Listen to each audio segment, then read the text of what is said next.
अस्सलाम वालेकुम everyone, my name is Mohammad Numan Alam and welcome to my YouTube channel. आज हम अपना लेक्चर नंबर 6 स्टार्ट करने जा रहे हैं। इससे पहले लेक्चर नंबर 5 में हमने दो एग्जांपल सॉल्व की थी, जो कि वॉल पोल की एक्सरसाइज से हमने ली थी 3.11 एंड 3.15। अगर आपने वो लेक्चर नहीं सुना तो डिस्क्रिप्शन में लिंक मौजूद है। इस लेक्चर से पहले आप वो एग्जाम्पल ज़रूर देख लें ताकि आपको ये वाले क्वेश्चन समझने में आसानी हो। तो आज के लेक्चर में भी हम एक बहुत इंपॉर्टेंट एग्जाम्पल को डिस्कस करेंगे, एग्जाम्पल 3.9, जिसके अंदर हम प्रोबेबिलिटी डिस्ट्रीब्यूशन फंक्शन बनाएंगे और कम्युलेटिव डिस्ट्रीब्यूशन फंक्शन बनाएंगे। सो एग्जाम्पल 3.9 हम स्टार्ट करने जा रहे हैं। पहले इस एग्जाम्पल को आप अच्छे तरीके से समझ लें कि इसमें उन्होंने क्या चीज़ें जो हैं वो हमसे पूछी हैं। If a car agency sells 50% of its inventory of a certain foreign car equipped with side airbag, find a formula for the probability distribution of the number of cars with side airbags among the next 4 cars sold by agency। अब देखें, उसने ये कहा है कि एक agency है, car agency है, जिसके पास एक ख़ास किस्म की फ़ॉरेन कार्स मौजूद हैं और वो क्या कर रही है, वो अपनी इन्वेंट्री को सेल कर रही है। किस तरह कर रही है कि अगर जो साइड एयर बैग्स के साथ है वो 50% सेल की जा रही है। ठीक है जी। तो अब वो ये कह रहा है कि हमने एक फार्मूला बनाना है प्रोबेबिलिटी डिस्ट्रीब्यूशन का, यानी प्रोबेबिलिटी मास फंक्शन का। This is the important point. किसके लिए बनाना है जी?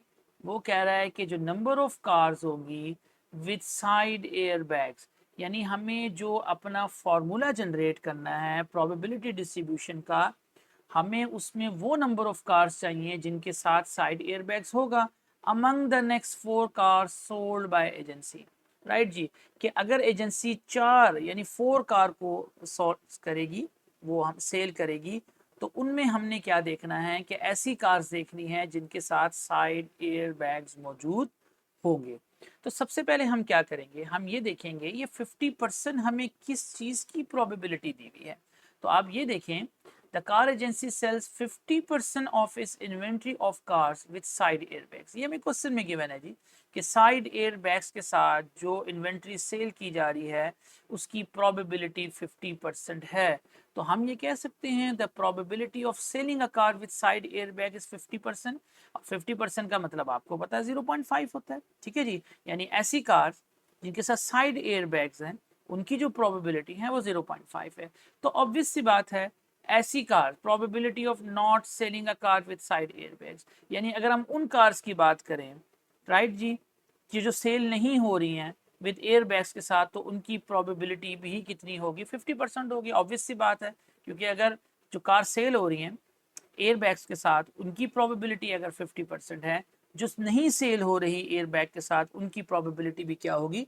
50% होगी। उसकी रीज़न क्या है? क्योंकि हमें पता है कि sum of probability is always equal to 1, क्योंकि प्रोबेबिलिटी का सम 1 होता है। इसलिए अगर पहले की 50% है तो दूसरी की भी 50% होगी, ताकि इनका सम क्या होगा? 1 के इक्वल होगा। अब हमें फोकस किस चीज़ पे करना है?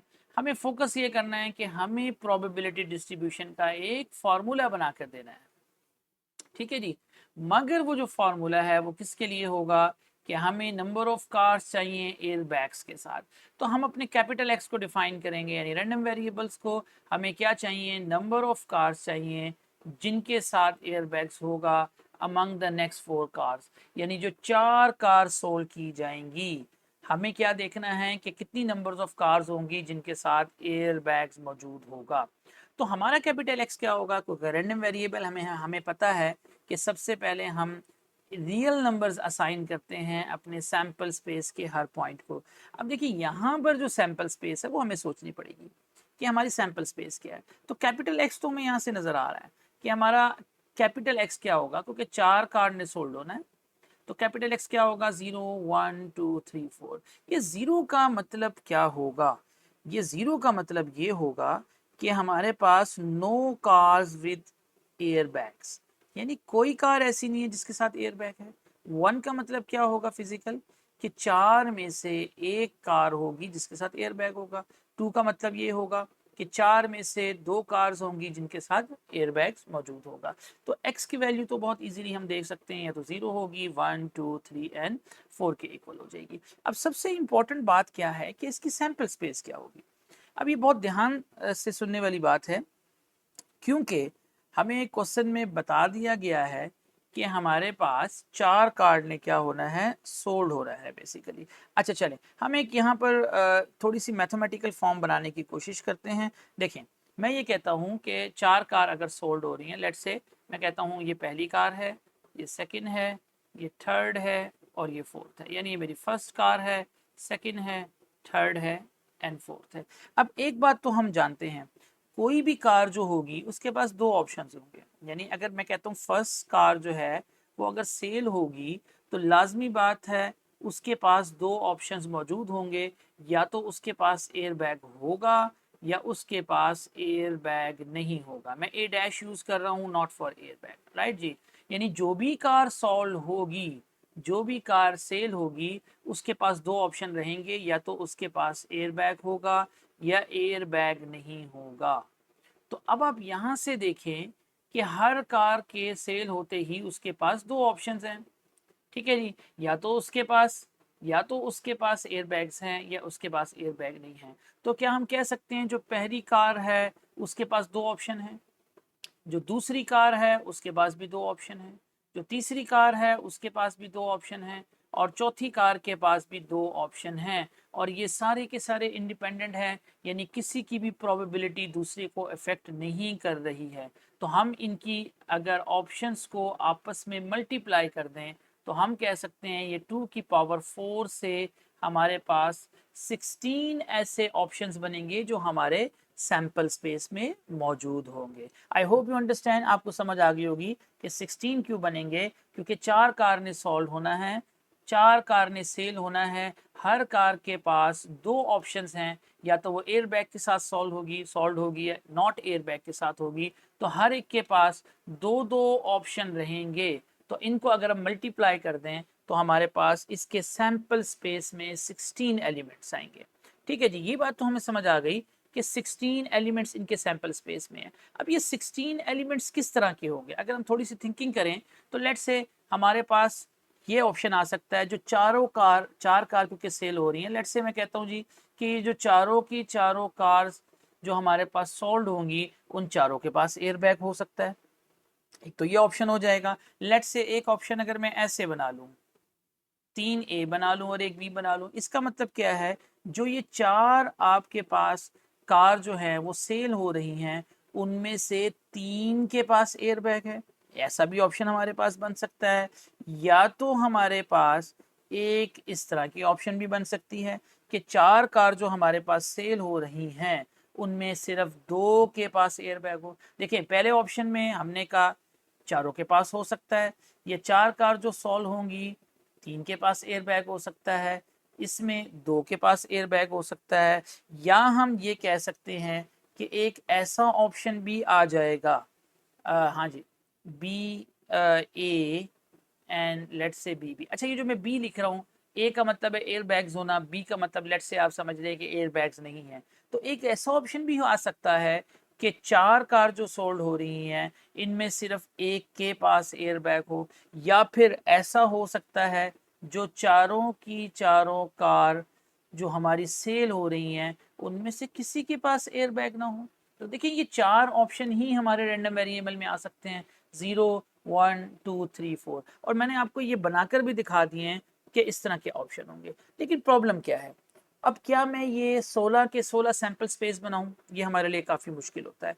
तो हम इसकी एक टेक्निक देख सकते हैं। टेक्निक क्या होगी, लेट्स से मैं ये कहता हूँ भाई कि कितने ऑप्शंस ऐसे हैं हमारे पास जिनके अंदर हमारे पास ये चारों के चारों में एयर बैग्स होंगे।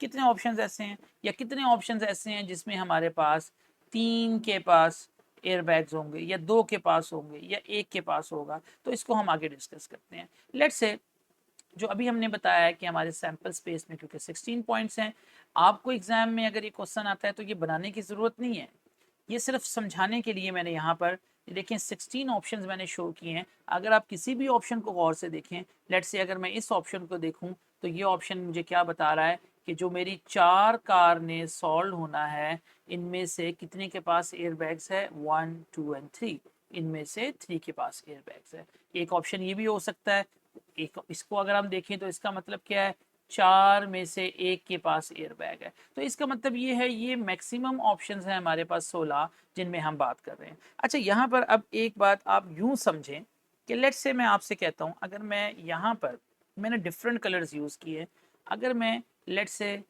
यहाँ पर बात कर लूँ इस ऑप्शन की जो मैंने ग्रीन किया हुआ है, तो हम इसको ज़रा गौर से देखते हैं।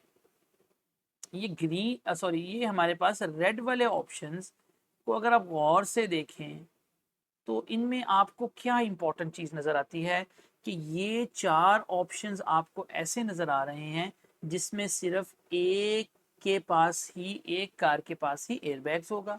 ठीक है ना। अब देखिए इसका मतलब क्या है, ये जो 4 कार सेल हो रही हैं, हो सकता है जो पहली वाली कार है उसके साथ एयरबैग हो, आखिरी 3 के साथ ना हो। ये सेकंड ऑप्शन हमें क्या बता रहा है कि पहली 3 के साथ एयरबैग नहीं होंगे, हो सकता है चौथी के साथ हो।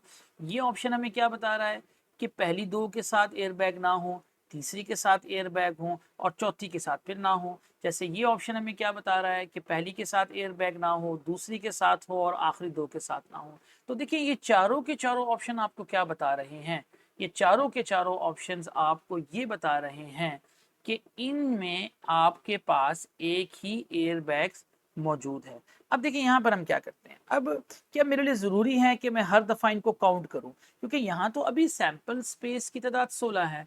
हो सकता है अगर ये x की वैल्यू 0 से 5 तक जाती तो 2 पावर 5 से ये 32 बन जाते, और 32 ऑप्शंस बनाना यहाँ पर काफ़ी मुश्किल है।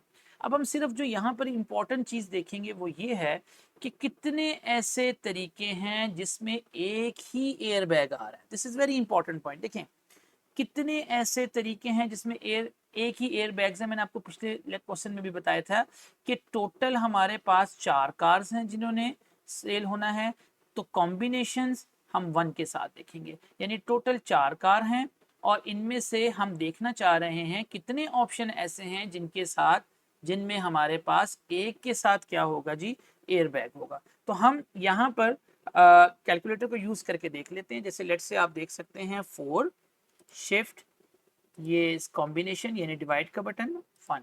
तो हम देख सकते हैं हमारे पास 4 ऑप्शन हमें नज़र आ रहे हैं, तो इसका आंसर कितना हो जाएगा, 4 हो जाएगा। तो इसका मतलब है वाकई ये 4 ऑप्शन आपको नज़र आ रहे हैं। ठीक है जी। तो ये ऑप्शन क्या बता रहा है, ये ऑप्शन हमें ये बता रहा है कि कितने नंबर ऑफ वेज हैं कि हमारे पास एक कार जो है वो विद एयर बैग होगी। राइट जी, विद एयर बैग, यानी 4 में से एक के पास एयर बैग होगा। अगर मैं आपसे पूछूं जी चलें कितने ऑप्शन ऐसे हैं जिनमें 4 में से 2 के पास एयर बैग होगा, तो आप सेम वे पे करोगे। आप अपने कैलकुलेटर के जरिए इस वर्किंग को अगेन यहाँ पे जो है वो सॉल्व कर सकते हैं। किस तरीके से कर सकते हैं, 4C2 से कर सकते हैं। तो देखें अगर मैं यहाँ पर इसकी जगह पे 2 लगा देता हूँ तो कितने ऐसे तरीके हैं, 6 ऐसे तरीके आपको नजर आ रहे हैं कि यानी ये आपको मैथमेटिकल क्या बता रहा है कि ये आपको बता रहा है the number of ways to car with air bags. अच्छा यहाँ पर आप देख भी सकते हैं क्या हमारे पास 6 ऐसे तरीके यहाँ कहीं पड़े हुए हैं जिसमें 2 के साथ एयर बैग्स आ रहे हैं। तो देखिए हम देख लेते हैं। देखिए यहाँ पर जैसे मैं स्टार बना देता हूँ, एक ये ऑप्शन है जिसमें 2 के साथ है, एक ये ऑप्शन है जिसमें 2 के साथ है, एक ये ऑप्शन है जिसमें 2 के साथ है, एक ये ऑप्शन आपको नज़र आ रहा है, एक ये ऑप्शन नज़र आ रहा है और एक ये ऑप्शन नज़र आ रहा है। अब आप इन स्टार वालों को अगर काउंट करें तो 1 2 3 4 5, एक और यहाँ पर कहीं मिसिंग है, वो हम देख लेते हैं। 6 ऐसे ऑप्शंस होने चाहिए, 1 2 3 एंड 2 के साथ 4 5 6, सॉरी पूरे हो गए। ठीक है जी, 6 ऐसे तरीके हैं।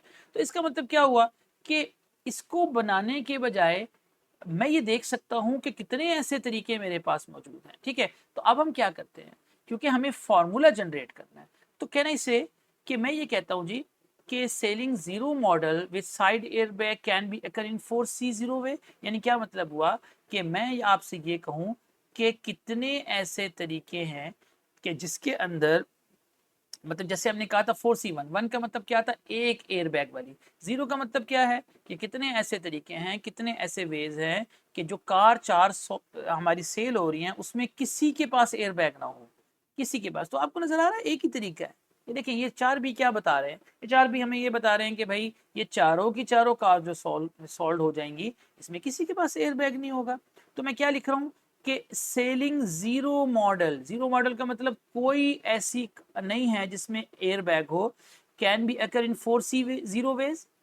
ठीक हो गया। इसी तरह अगर मैं कहूँ selling one model with side air bags can be occurring in 4C1, जो मैंने आपको बताया था ये वाली बात कि अगर एक आपके पास एक के पास एयर बैग हो, ठीक है जी, तो उसके कितने तरीके हैं 4C1। अब बच्चों ये देखो, अगर मैं आपसे कहूँ selling two model with side air bag can be occurring in 4C2 way, हम जनरलाइज इसको करते हैं, मैंने लास्ट टाइम भी आपको बताया था। या तो आपके पास क्या हो रहा है, या तो आपके पास जीरो आ रहा है, जीरो का मतलब ये है जो चारों कार आपके पास सोल्ड हो रही हैं उसमें किसी के पास एयर बैग नहीं है, या एक के पास है, या दो के पास है, या तीन के पास है। इन जनरल हम इसको क्या कहेंगे, अगर हम एक्स मॉडल को हम सेल कर रहे हैं विद साइड एयर बैग, तो वो किस तरीके से अकर होगी 4CX वेज। ठीक है, लास्ट में भी हमने यही डिस्कस किया था पिछले क्वेश्चंस के अंदर भी। देखिए ये ज़रूरी नहीं है कि आप इस चीज़ को बनाएं, अगर आप क्वेश्चन की सेंस को शुरू से समझ रहे हैं तो आपको ये समझ आ जाएगी कि 4 कार ने सोल्ड होना था तो आपने लिख लिया 4, 4 कार ने सोल्ड होना था और हमें उनके साथ देखने थे कि नंबर ऑफ बैग्स, तो आप कह सकते थे भाई 4 कार हैं टोटल और एक्स बैग जो है वो इसमें से क्या हो रहे हैं, सेल हो रहे हैं। और एक्स की वेरिएशन कहाँ से कहाँ तक है जी, एक्स हमारा है 0, 1, 2, 3 एंड 4। सिंपल ना। अब हमारे पास आखिरी चीज़ क्या है, हमें ये तो समझ आ गई कि जी हमारे पास 4CX वेज हैं हमारे पास अगर हम एक्स मॉडल को सॉल्व करें। देखें जब भी हम प्रोबेबिलिटीज़ को फाइंड आउट करते हैं तो होता क्या है, हम टोटल में हमेशा किससे डिवाइड कर रहे होते हैं, उसकी यानी टोटल से, सॉरी हम डिवाइड में हमेशा टोटल को रखते हैं। अच्छा अब एक बात देखिए इसका टोटल क्या होगा, this is the important point, क्योंकि सैंपल स्पेस में टोटल पॉइंट ही कितने हैं भाई, 16 हैं, तो ऑब्वियसली इसने डिवाइड भी किससे होना है, 16 से होना है। या फिर एक और तरीका हम यूँ देख सकते हैं, क्योंकि हमारे पास 4 कार्स थी हमारे पास जो उन्होंने क्या होना था, सोल्ड होना था। अब आप ये देखें कि अब अगर पहली कार है तो पहली कार के पास दो ऑप्शन थे, या तो एयर बैग्स था या एयर बैग्स नहीं था। हमें पता है एयर बैग की प्रोबेबिलिटी 0.5 थी, नॉट एयर बैग की भी कितनी थी, 0.5 थी। तो वही बात हमारे पास हो रही है कि 0.5 एंड 0.5 की हम बात कर रहे हैं, ठीक है, प्रोबेबिलिटी की। यानी इसी तरह अगर हम सेकंड की बात करें तो इसके पास भी क्या है, हमारे पास दो ही प्रोबेबिलिटीज़ है, 0.5 और 0.5। तो हम इसको ऐसे भी करके देख सकते हैं कि हर एक की प्रोबेबिलिटी हमारे पास 0.5 है, हर एक की प्रोबेबिलिटी, तो हम कह सकते हैं 0.5 टू द पावर 4, ठीक है, जो आपके पास 1/16 के बराबर होता है। अब हम इसका फार्मूला कैसे बनाएंगे जी, फार्मूला हमारे पास क्या बनेगा, the F of X is equal to 4CX जो हमने बनाया था, और डिवाइड किससे किया जा रहा है जी, 1/16 से हम इसको क्या कर रहे हैं, डिवाइड कर रहे हैं, यानी 16 क्या आ रहा है, नीचे आ रहा है। अब देखिए इस फार्मूले का बहुत बड़ा एडवांटेज हमें है, क्वेश्चन में उसने फार्मूला बनाने को कहा था, अब मैं इजीली मैथ फंक्शन बना सकता हूँ। अगर मैं x को 0 रखूंगा, x को 1 रखूंगा, 2 रखूंगा, 3 रखूंगा, 4 रखूंगा, तो मेरे पास एक कैलकुलेशन मुझे नजर आएगी। लेट्स से अगर मैंने यहाँ पर c को 0 रखा, कैलकुलेटर की हेल्प से आप देखेंगे 1/16, c आप x को 1 रखेंगे तो जहाँ जहाँ x आ रहा था वहाँ 1 रखा, इसी तरह 2, 3 एंड 4। तो देखिए आपके पास ये सारे मैथ फंक्शन बन गए हैं, और हम किसकी हेल्प से बना रहे हैं, हम बना रहे हैं फार्मूले की हेल्प से। तो देखिए इतना काम ना करें, अगर आप शुरू में लॉजिक बना लेते हैं, जैसे हमने कहा था कि टोटल 4 कार्स थी जिन्होंने सॉल्व होना था, और उसमें से हमने देखने थे एयर बैग्स होंगे, तो हमने कहा भाई एक्स, ठीक है जी, यानी एक्स एयर बैग के साथ सोल्ड हो रही है, और एक्स हमारे कितने थे, 0 था, 1 था, 2 था, 3 था, 4 था। अगर प्रोबेबिलिटी निकालनी है तो इसको टोटल से डिवाइड कर देंगे, और टोटल हमारे पास कितने थे जी, 1/16 थे, ठीक है जी।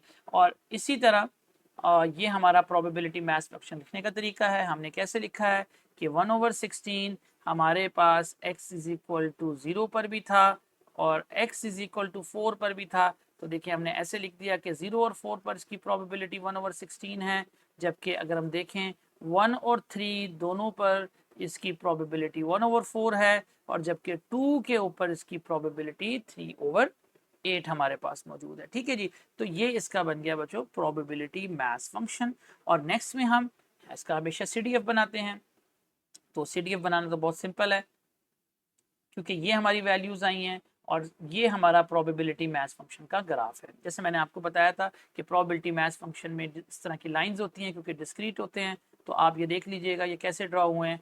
पहले आपके पास 1/16, फिर दूसरा 1/4 था, तो हमने डायरेक्ट 1/4 नहीं लिखा, एक ट्रिक ये लगाई है 1/16, 2/16, 3/16, 4/5/6। इसका फ़ायदा क्या हो रहा है कि जो 1/4 है, अगर आप ये गौर करें तो ये आपके पास यहाँ पे पड़ा है। 4/16 का मतलब 1/4, और 3/8 भी आपको यहाँ पर ये ऑप्शन में नज़र आ जाएगा। तो आप क्या करें, 1 बाय 1 इनके ऊपर लाइंस ड्रॉ करें। हम पहले डिस्कस कर चुके हैं, क्योंकि 0 पर एक लाइन ड्रॉ होगी 1/16 तक, 1 से लाइन उठेगी क्योंकि 1 की वैल्यू 1/4 है।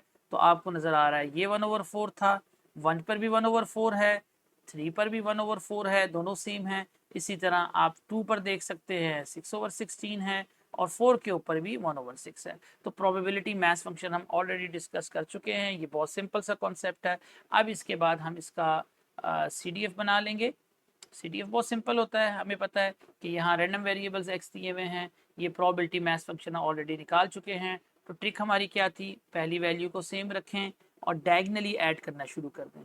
तो 1/16 प्लस 1/4 5/16 बन जाएगा, 5/16 plus 3/8 11/16, 11/16 plus 1/4 15/16, and 15/16 plus 1/16 is 1। मैंने आपको सिंपल ट्रिक बताई थी, लास्ट एलिमेंट 1 होगा तो कॉम्युलेटिव डिस्ट्रीब्यूशन फंक्शन बिल्कुल ठीक बनेगा। अब इसके बाद हमें एक क्वेश्चन इसके साथ दिया गया है। अच्छा, मैंने यहाँ पर इसके इंटरवल्स नहीं बनाए, आप इसके इंटरवल्स खुद बना लीजिएगा।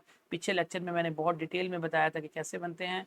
अगले पार्ट में कहा जा रहा है कि आप वेरीफाई करें कि आपके पास जो f(2) का आंसर है वो 3/8 होगा। तो बच्चों देखें, f(2) स्मॉल f है। स्मॉल f का मतलब है बात हो रही है प्रोबेबिलिटी मैथ फंक्शन की, और हम ये वेरीफाई करेंगे।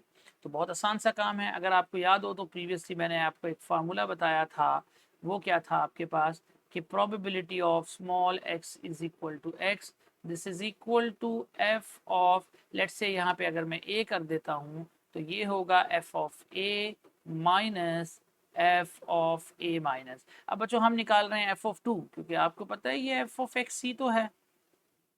तो अगर हम यहाँ पे 2 सब्सिट्यूट कर देंगे तो यहाँ पे बन जाएगा the probability of x is equal to 2 and this is equal to, we can write f of 2 minus f of 2 minus। तो देखिए मैंने यहाँ पर f of 1 लिखा हुआ है, एक ही बात है।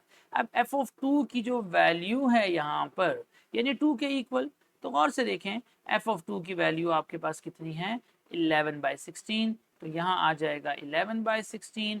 अब बच्चों यहाँ पर मैंने f of 1 लिखा हुआ है, f of 2 माइनस का मतलब अगर आप याद करें तो मैंने आपको बताया था 2 माइनस का मतलब ये होता है कि 2 से जो पहले है उसकी हमने प्रोबेबिलिटी लेनी है। अब यहाँ से देखें 2 से पहले तो 1 आ रहा है जिसकी वैल्यू 5/16 है, तो यहाँ पे हम 5/16 ले लेंगे।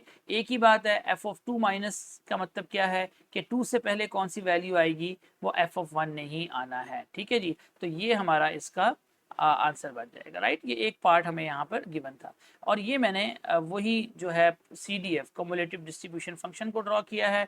आप डायरेक्टली भी यहाँ से देख सकते हैं, मैं पहले भी आपको बता चुका हूँ कैसे ड्रॉ होता है। आपके पास आप यहाँ से लेंगे 0 से लेस पर जाएंगे, आप पहले देखेंगे x लेस देन 0 पर हमारी कोई प्रोबेबिलिटी नहीं थी तो 0 होगा। दूसरे में क्या करेंगे कि 0 के इक्वल और 1 से लेस लेंगे। अब 0 के इक्वल बच्चों क्या वैल्यू है 1/16, तो यहाँ पे 1/16 आ जाएगा। उसके बाद आप क्या कहेंगे 1 के इक्वल लेंगे और 2 से लेस लेंगे, तो 1 के इक्वल 5/16 आ जाएगा। फिर आप कंटिन्यू रखेंगे 2 के इक्वल मगर 3 से कम, तो 2 की इक्वालिटी पर 11/16 आ जाएगा। और इसी तरह आपने इस प्रोसेस को कंटिन्यू रखते हुए अपना कैपिटल f of x बनाना है, जैसे कि आप यहाँ पर देख सकते हैं। तो प्रीवियस में हमने इसको डिटेल में डिस्कस किया था, और ये इसका CDF है। अच्छा, CDF में अगर आप थोड़ा सा कंफ्यूज होंगे तो देखिए हमने इससे कोई फ़र्क नहीं पड़ता, आप 0 को यहाँ से लेंगे यहाँ से लें, डजेंट मैटर। आप इसको जैसे यहाँ पर डायग्राम बनी हुई है, पिछले क्वेश्चन में हमने 0 से यहाँ पर इसको ऐसे किया था, देखें 0 से लेस पर 0 है तो ये 0 है, 0 से लेस पर कुछ नहीं है इसलिए लाइन बनी हुई है। अब जंप किस पे आ रहा है, 0 पर एक जंप है 1/16 का, यहाँ 1/16 पड़ा हुआ है, तो ये लाइन आ गई। और ये प्रोसेस कब तक चलता रहेगा? जब तक 1 नहीं आ जाता। तो जब तक 1 नहीं आ जाता, यहाँ एक होल सर्कल बना देंगे, और 1 के ऊपर जब है 5/16 का ये जंप आ गया। ठीक है जी। तो इसी तरह हम ये प्रोसेस कंटिन्यू रखेंगे। हमने इसको डिटेल में डिस्कस किया हुआ है। अगर आपको ये चीज़ें क्लियर नहीं हैं तो आप मेरे प्रीवियस लेक्चर्स को जाके ज़रूर एक दफ़ा डिस्कस कर लें। Thank you very much.